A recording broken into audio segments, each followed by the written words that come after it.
Hey, welcome to the Elijah Rising podcast. Elijah Rising is an organization empowering women recovering from sexual exploitation. This episode is going to help you become more informed about the issue of sex trafficking and inspire you to take action. Hey, welcome to the podcast. I'm Adam, and today I am joined by Cara Parker. Cara is executive director of The Landing, a Houston-based nonprofit whose mission is to serve survivors of human trafficking and commercial sexual exploitation with a trauma-informed approach fueled by the love of Christ. Welcome to the podcast, Cara. Thank you. Thanks so much for having me. Yeah, excited to have you here today. And today what we want to talk about is, first of all, what is a drop-in center? Mm-hmm. We're going to get into that. And then how do they serve individuals experiencing exploitation? And so Cara is one of our friends in this work. Yeah. The Landing is a great partner of Elijah Rising. We are often in the same spaces, doing the same events, raising the same awareness. So I knew that we had to have y'all on the podcast. Yeah, so thanks. Excited about it. So first, let's get to know you a little bit. Tell us a little bit about yourself. When did you become the executive director of The Landing? Because we do have a good relationship with your previous executive director. Yeah. We can even give Natasha a little bit of shout out here. And then kind of what do you do? What does your role entail? Yeah, so I joined The Landing almost 2 years ago and served as the executive director. So I came behind our founder, our original ED, Natasha, who did an amazing job and then moved on to our board. And my role is really, I work with our leadership team and our board just to lead the organization overall. So, I join partner meetings, do kind of awareness presentations, kind of look at how do we get the funding and the resources we need for our organization. Really depends on the day. Sometimes we do podcasts, whatever it might entail. I think I remember it was like your second or third day or like your first week maybe on the job. Wasn't it at the Christmas breakfast? It was like week 2, maybe. It was pretty early. Yeah. Yeah. I was like, oh, hi, welcome. Yeah. So how did you end up in anti-trafficking work? This is not work for the faint of heart, especially in your role as someone who is leading an organization. This is not for everybody. There's a lot of secondary trauma. It's absolutely, it's tough work. So how and why? Yeah. It wasn't a direct path at all. I spent a year after college doing mission work overseas. Okay. I did a program called the World Race. And so I traveled around to different countries and I saw a lot of anti-trafficking work in countries like Thailand or India. How many countries did you go to? I know a little bit I went to 11 countries. So I went to 11, spent a month in each place. Yeah, it's wild. It was nuts. Really just expanded my worldview, showed me so many different things. I got to see just a really amazing picture of how the church came together to step into these dark places and bring light in. And I think while I saw so many hard things in that and so many hard realities, poverty, trafficking, just exploitation of vulnerable people, I also got to see a lot of ministries that were doing really incredible work, either to prevent people from having to go into that or intervening or providing aftercare. And so that's really what kind of opened my eyes to the trafficking issue. And then I, like a lot of people, I just thought it was international. And so, I moved to Houston. I was in the corporate world before coming to The Landing. I worked in consulting and just did a lot of volunteering. And, through all of the existing anti-trafficking agencies here, I remember going to a documentary at a Second Cup. I saw Freedom Church Alliance speak at a church, just kind of seeds over time, really learned about the issue here. And then ultimately felt the Lord leading me to come into this work full time, right as The Landing was looking for someone for this role. So just kind of worked out. And then I guess as far as why I stay, I definitely was naive coming in. I don't think I realized all the things that the role would entail, kind of how heavy this work can be at times. But I just see the Lord really working powerfully, even though there are a lot of hard days. And so I think just continuing to feel like this is important work and it's something He's called me into and y'all as well. I know just trying to be faithful to do my part in that and really kind of do whatever I can. I think that's a really relatable story. Well, maybe not the 11 countries, in 11 months, but I'm sure from your work, you guys have done people all the time that say the same thing. Like I thought this issue just existed somewhere else. Yeah, and just existed overseas. What was that like for you to kind of have that revelation on the ground here at home, or back in your where you live in your country, in your neighborhood, in your home? when you came to that realization, what was that like?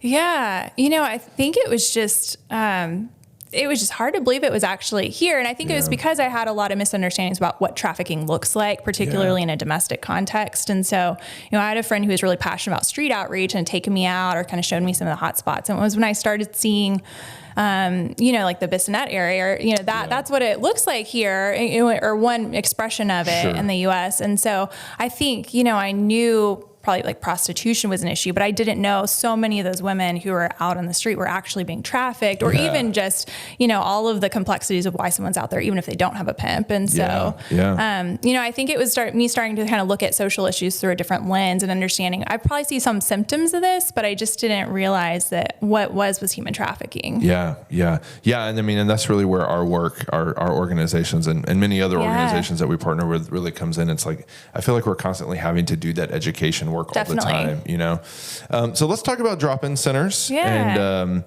first, I think it's important maybe to like just define the term. So often, I've been in this space for like 10 years, right? And so we use these terms, and sometimes you forget that it's like only we talk about things like this, right? And like the general public might not know what they are. So I want to talk about drop-in centers before the break. And then, let's start with, what is a drop-in center? What does that even mean? Absolutely. I mean, at its basic level, it's essentially a center you can drop into. So, it does have that going for it in the title, but it's just a publicly accessible, safe space. So it's intentionally a low barrier model where it's meant to make it easy to access services. So the landing is intentionally located on the Bissonnette track, which is a hot spot in Houston. And so it's kind of walking distance for people to come in. We really try to kind of limit the criteria required for service. So we'll work with anyone who's been in the life, even if they haven't been identified as a victim of trafficking. And so in that, we try to identify victims of trafficking, but we know there's such a low rate of identification among victims that we don't want that to be a barrier to a victim being able to get connected with services. And really, we try to be flexible kind of in the way that we serve. There's not a prescribed program that you have to walk through. We let survivors kind of choose how do they want to engage. If they just want to get a meal and have a safe place to rest, watch Netflix, they can do that. Or if they want to work with a case manager on their goals, work toward education or housing, or transition even to becoming a survivor leader, we'll kind of meet them where they are and try to kind of adapt our services and let them kind of fit into the program wherever works best for them. That is fascinating. So, and I love the way you define that, like a low barrier. Can you? It's a low barrier model. A low barrier model. I mean, so what are? Not to put you on the spot, but what are some of those other barriers that you're trying to avoid? I think the self-identification of I am being trafficked, like we all know that's really tough. But what are the other barriers that you're trying to overcome? Absolutely. I think we see a lot of people who they just aren't in a good position to be able to, pick up and go to like a residential program, potentially like they might have kids. And so they need to stay in the area. They need to be able to just kind of access services on kind of their timetable. We really try to be on like a bus route, be accessible for transportation. So anything that might just kind of prohibit someone from being able to join, programs, we try to kind of make it an open door for them. And, capacity is not really, knock on wood, an issue for us because we aren't, confined by like bed space or things, because we're a daytime center. And so, we can scale a little bit more and serve more people in that way. So, I think different models have different purposes and functions, and that's why we all have to collaborate together. But that's sort of the intention with a drop-in center is really you can get to it easily, and it can be a flexible thing to kind of fit your needs. And in that, we're hoping to identify victims and get them access to services. Yeah, that's amazing. Is this common?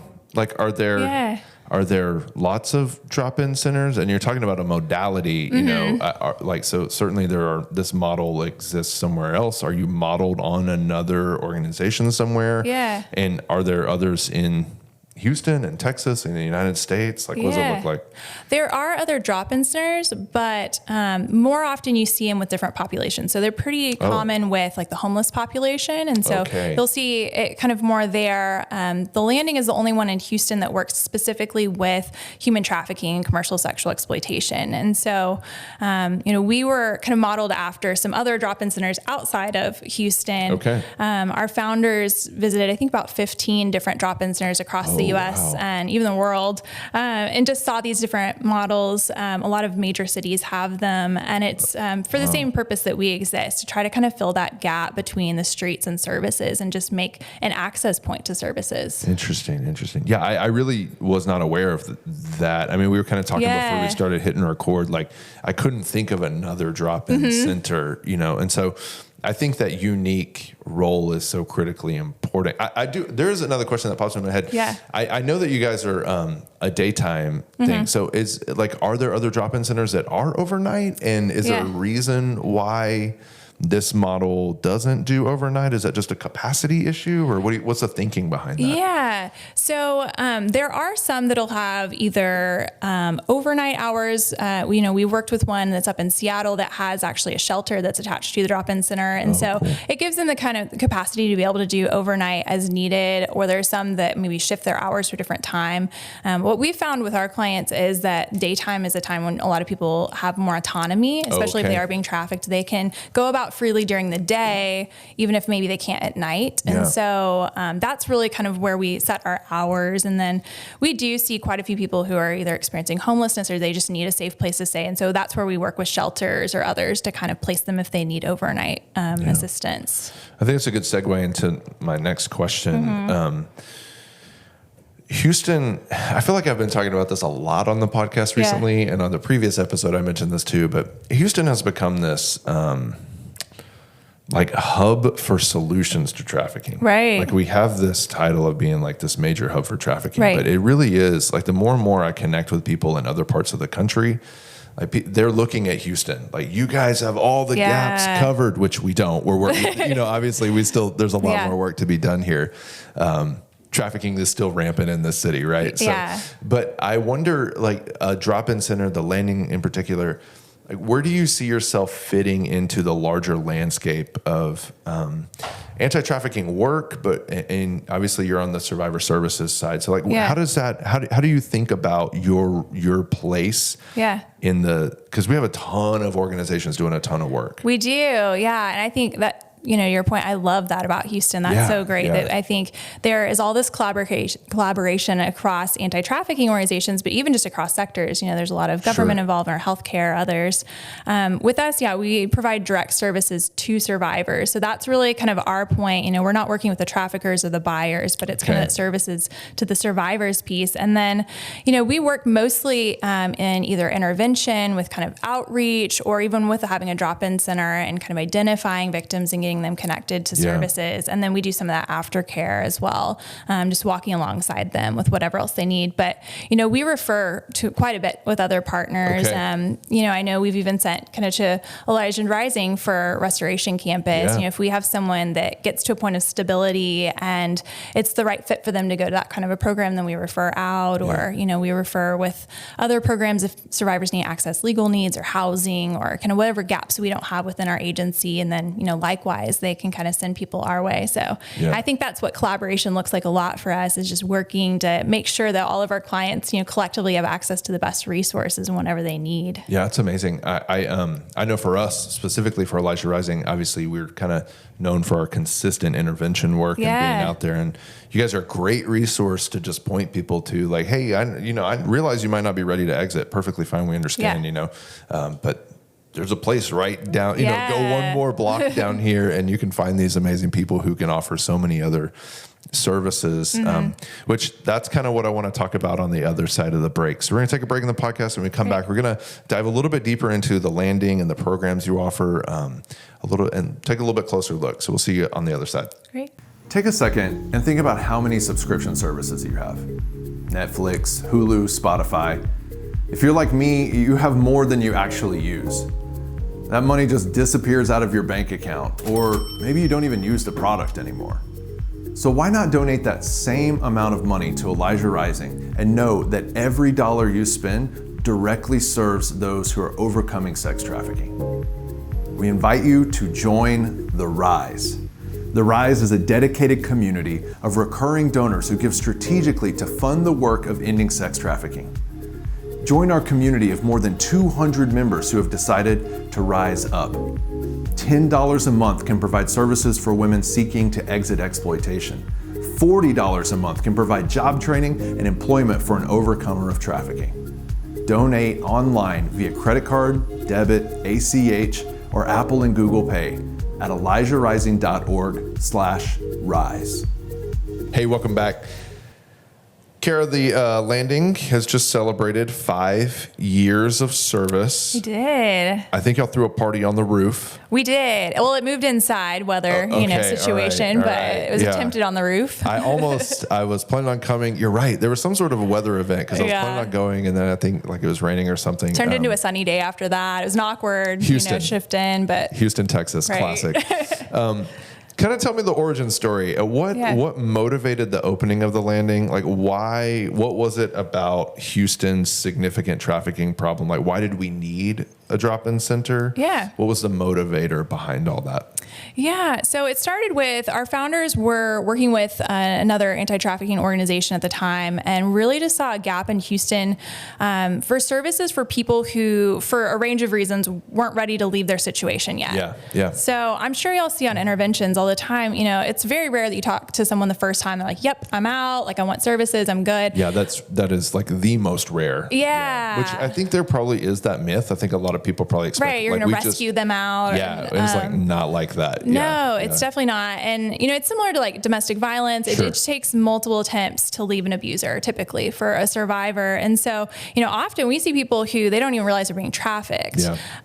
Or, even if there is some level of awareness, there are just so many barriers to their exit, whether that be they need housing, they need a job, they need stable income and all of these things. And so seeing that, our founders really wanted to create a place that would be a safe space for people that could get service and support, even if they weren't ready to leave or until they were ready, or if they relapsed and went back in, and just kind of follow them anywhere they were on that journey. And so that was really kind of the heart behind starting the drop-in center. And that's what spurred kind of looking into the model in other cities and what function it had played there, was to try to kind of work with people in that place. And so, even now we work with people who are still in the life, who are working toward leaving the life and creating kind of their safety plans and what's that look like and how do I get out? And then those who are on the other side and they just want that support around them as they're kind of moving forward with their life.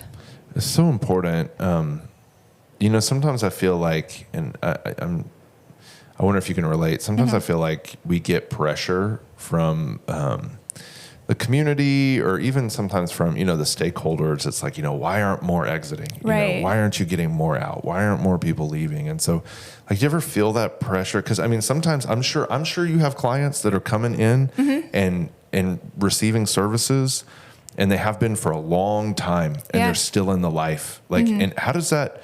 Like, do you receive pressure to like make that happen? And like, how do you handle that? Yeah, it's a real tension. And I think it's something that even internally we have to kind of examine ourselves on of, how are we defining success? Is it kind of our view of what success would be for that person, or is it how they would define success for themselves? And so, with that, we still see, even if someone is still in the life, maybe they've taken steps toward being in a safer setting in the life, maybe they've found a way to kind of, minimize some of the harm, even though that is still a dangerous situation that they're in. And so we try to kind of work alongside them in that, but there's definitely kind of an external sometimes, lens on this that, success is getting people out. And so, we hope for that and we kind of walk alongside people in it, but we just know that there are a lot of realities to why, people have a lifetime of trauma. Usually when they walk into our door, it's not just going to be an overnight thing that they, go to counseling or join a support group and then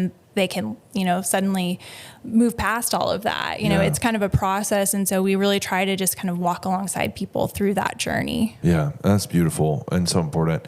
And then, although I guess on the flip side of that coin, there are those moments where you do encounter someone in the life and they're like, yes, let's go now. Absolutely. You know what I mean? And so but that's another benefit to having the landing, especially in its location, is like, if somebody wants to leave right now, they know that they can walk in your doors and find a way to exit safely right now. So it is kind of both. Yeah. And we definitely see that too. People who like, they want a bus ticket booked or an airplane ticket booked and they're out and they have a safe place they want to go. And it was just the right timing. And I think it's absolutely just the Lord's hand over that there's that, opportunity and that we could come across their path at that time. So, it definitely goes both ways. Sometimes people are kind of working toward, their goals on a different timeline timeline that we would have expected or thought Sure. maybe. And then sometimes, you just kind of cross their path at the right time. Yeah. That's why I got to be ready. Yeah. So from the perspective of a client, so from the perspective of, let's say, I'm just going to create some character here in my head. Like, let's say there's a 26-year-old woman who has been in the life for 2 years. She's been on Bissonnet for about the past 6 months. Yeah. And she, whether it's through, somebody from your team that she has encountered or from another organization like ourselves, she finds out about the landing and she figures out where you're located. Put yourself in her shoes and, maybe there's somebody who's in the life here in Houston that's watching or listening to us right now. And they go, okay, I'm going to go to the landing. What can they expect? What is the, I'm going to use a tech term, like what is the user experience of the organization? So like if they're on the sidewalk and they're deciding to walk towards you, what does that look like? What can they expect? Yeah. So if they do that, so we are located right on Bissonnet. Yeah. And so with that, people can just kind of walk up. We're in an office building, which I think surprises a lot of people. They think, it's going to be the center at ground level. But we're located up on the 6th floor of an office building. And that's for a couple of reasons, but one is just discreet entry. Sure. You can come in and you don't necessarily know why someone is going in that building. And so we try to protect confidentiality with that and make it a little bit safer and easier to access. Yeah. Thanks. We got that idea from others. So the benefit of touring some partners. Yeah. And then with that, they can come in and we do a standard intake process. Okay. But we really try to make sure as soon as someone walks in our door, they're greeted, they're given something to eat, something to drink. We know a lot of times when people come and visit our center, that might be the first time they ate, in a day or so. And so we really try to just address basic needs and kind of be a support first. And then in our intake, we really try to kind of minimize the amount of information we ask for. We know that can be re-traumatizing. People having to retell their whole story and all the detail again. And so we try to kind of keep it to just what we need to know to be able to serve them well and doing a needs assessment. And then with that, we kind of lay out, this is our program. Here are kind of the different, phases you can fit into. What seems like the right fit for you? And so they can kind of choose, do I just want to, get something to eat, join some classes? Do I want to be in case management? Kind of where am I on this spectrum? And then, right away they can start joining if we have a support group or classes, or they want to sign up for counseling or just, come during the day and hang out. They would be able to start with services at that point. So if they've come to you before, like let's say they've come and they've, all they wanted to do was like rest and eat and then they leave. When they come back again, if they come back the next week or something, like, do they go through the same process or does it become like a relationship at that point? Yeah. At that point, we've got great relationships with our clients. And so, they would check in, we have a little iPad at the front, but they would always be greeted at the front door. And then, once they're checked in, they're good to go and they can just kind of, spend time in the center and do what they want. That's amazing. Yeah. That is so cool. So the landing is located in an area of Houston where, as you said, trafficking is like highly concentrated, right? Of course, we've got new laws that are going in place right now. We'll see how that plays out. We'll see how that plays out, which, I don't know. So from your perspective, I wonder if you can think about the pandemic and think about 2020 and so much has changed. And I guess honestly, for those of you who are listening out of state, so we are recording this podcast on September 2nd. It'll come out later. But yesterday, there is, buying trafficking has now become a felony in Texas. But there are these signs all over Bissonnet that are posted that, there's surveillance on Bissonnet because law enforcement, government officials are really trying to crack down on Bissonnet in particular, very specifically. As you anticipate that, but also as you've seen the pandemic impact things, what effect, how is the landscape changing? Because you're in the middle of it. Yeah. What has it looked like over the past year Yeah, go ahead. Yeah. I mean, COVID has definitely impacted that community, our clients. I think that zip code at one point was the highest number of cases in the county. And so it's been really hard hit just in kind of the area itself.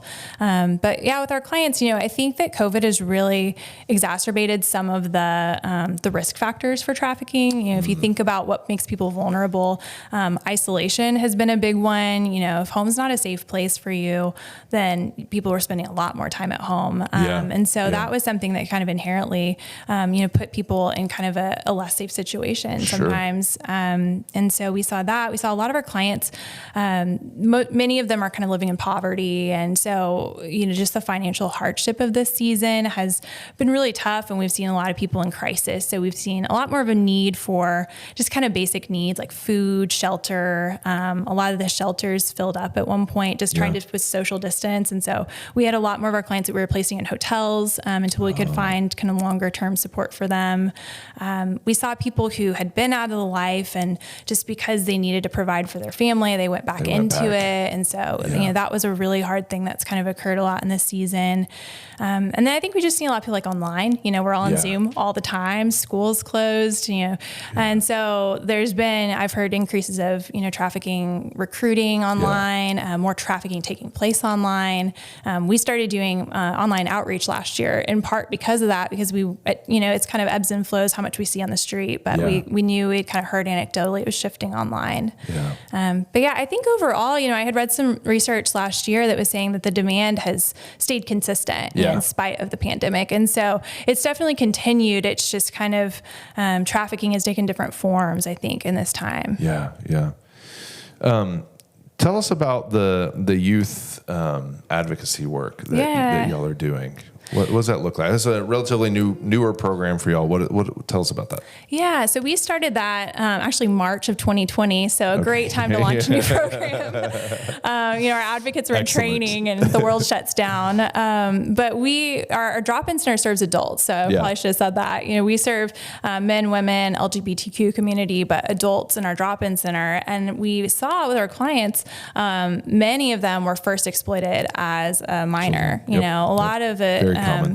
They first entered the life, as a teenager. And so we saw that need just to try to kind of get ahead of that some and, what we had seen in kind of the long-term effects of trauma and criminal records and things that become barriers in someone's life as they get older.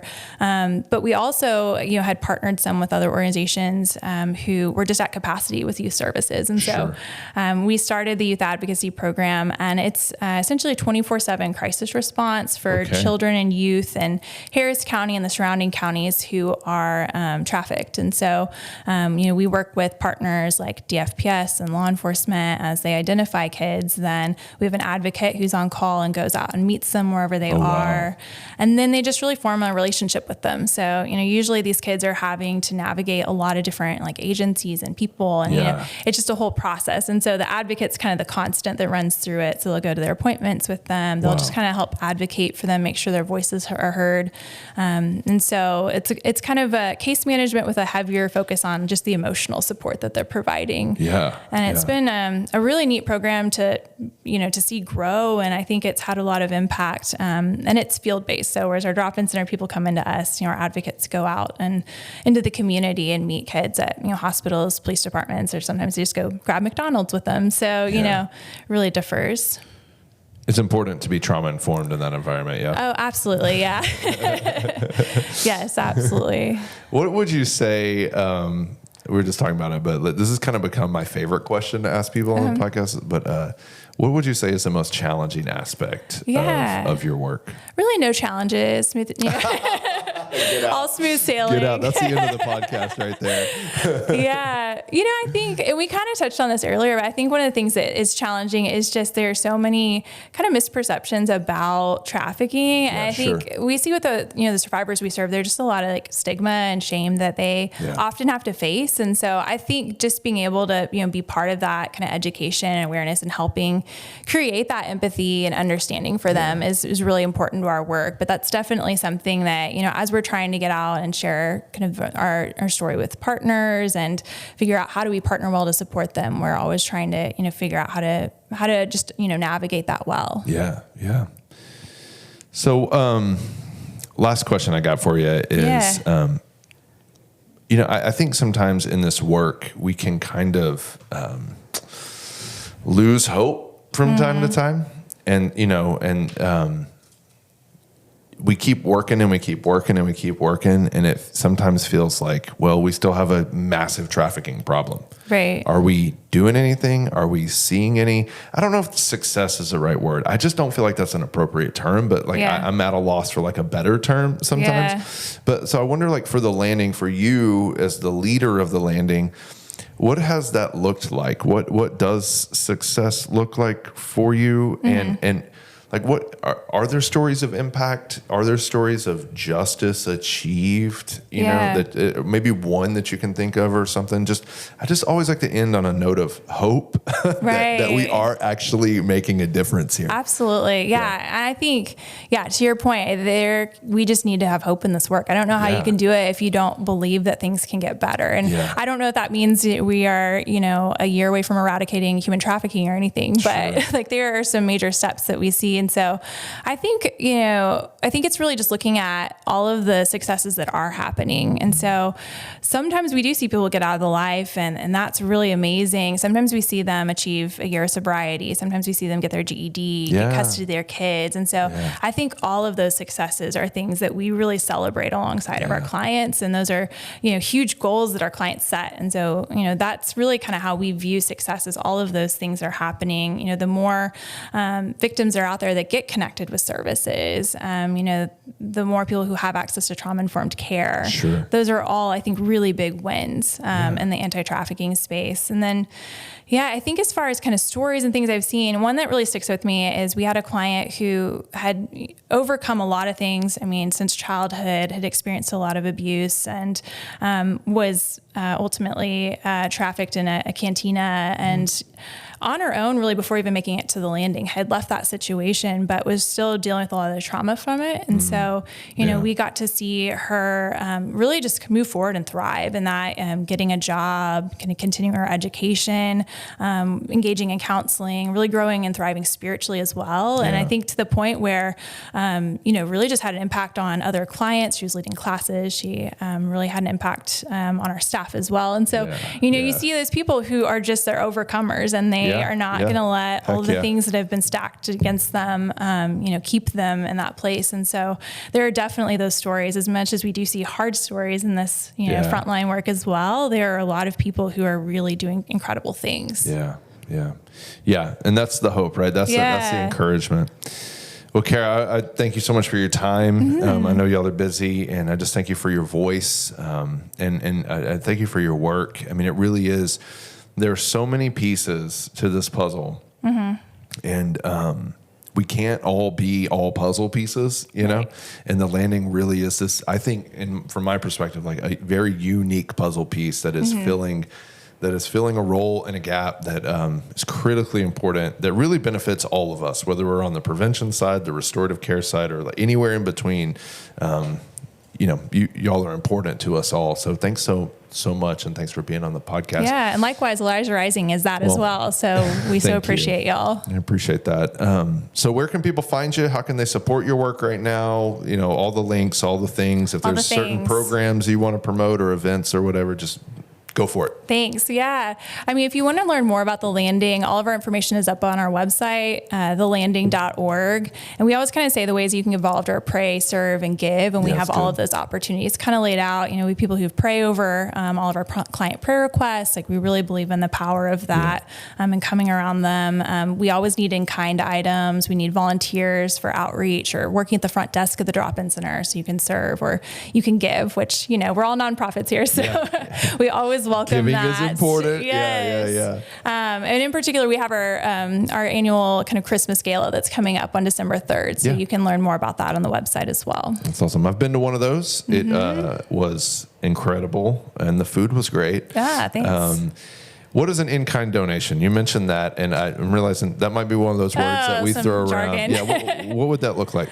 I mean, those are essentially just goods that you can give. It can be services too, but we do a lot of giving out food or hygiene products or undergarments and things. And so we always have a needs list that's up on our website of things that you can give to survivors and kind of kits that we can put together that help meet those needs. Excellent. Well, thanks again so much for being here today. Thank you for having me. Yeah, and we appreciate your work. Hey, thank you for tuning in to the Elijah Rising podcast today. If you found any value in this content, we ask that you would help further our work by subscribing to this channel and liking this video. As well, we would love to know what you think. So go ahead and comment below if you have any thoughts or reactions or questions. We read them all and we'll respond to as many as we can. Thanks again for viewing, and we'll see you on the next episode of the Elijah Rising podcast.